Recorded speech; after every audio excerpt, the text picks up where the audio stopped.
దేవుని కోసం బ్రతికితే తిడతారు. ఈ కాలంలో సమర్పించేసుకున్నా తిడతారు, ప్రార్థనకి వెళ్ళినా తిడతారు, ప్రార్థనలో ఉన్నా తిడతారు. ఈ కాలం ఏంటంటే అన్సీజన్, దైవభక్తికి పూర్తిగా విభిన్నమైన కాలం ఇది.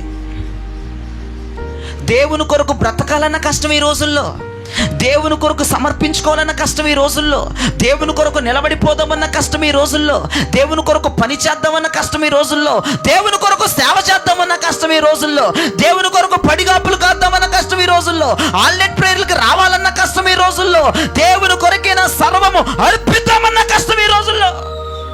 ప్రేయర్ పరంగా ఏది చేద్దామని వర్కౌట్ అవ్వదు ఈ రోజుల్లో.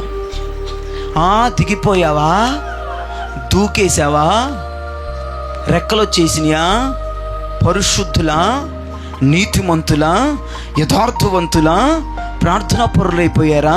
అమ్మో దిగిపోయారుగా, అమ్మో వెళ్ళిపోయారుగా, అమ్మో చిక్కుపోయారుగా, అమ్మో అదైపోయారుగా, అమ్మో ఇదైపోయారుగా, అమ్మో అదైపోయారుగా. ఈ రోజుల్లో ఎగతాళి చేసే కాలం ఇది కాదా? తెల్ల బట్టలు వేసుకుని బైబిల్ పెట్టుకుని వస్తే పరిశుద్ధురాలు భక్తురాలు వచ్చేస్తుందని చెప్పే కాలం కాదా? ప్రార్థన ఎక్కువ చేస్తే బహుగా నువ్వే చేస్తున్నావు ప్రార్థన, మాకు రాదా అని చెప్పే వాళ్ళు కాదా?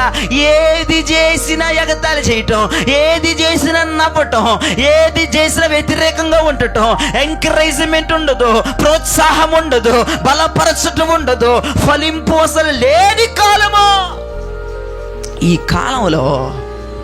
ప్రియ సంఘమా, నువ్వు ఫలించగలిగితే నిందల మధ్యలో, శ్రమల మధ్యలో, ఇబ్బందుల మధ్యలో, శ్రమల కొలిమి మధ్యలో, భయంకరమైన తిట్ల మధ్యలో, భయంకరమైన తగాదాల మధ్యలో, భయంకరమైన కొట్లాట్ల మధ్యలో, భయంకరమైన పోకిరి శాస్త్రాల మధ్యలో, భయంకరమైన వ్యంగ్యంగా మాట్లాడే వాళ్ళ మధ్యలో నీవు ఫలిస్తే, నీ వృద్ధి చెందితే, నీ అభివృద్ధి చెందితే, నా దేవుడు నిన్ను నెత్తి మీద పెట్టుకొని ఊరేగింపజేస్తాడు.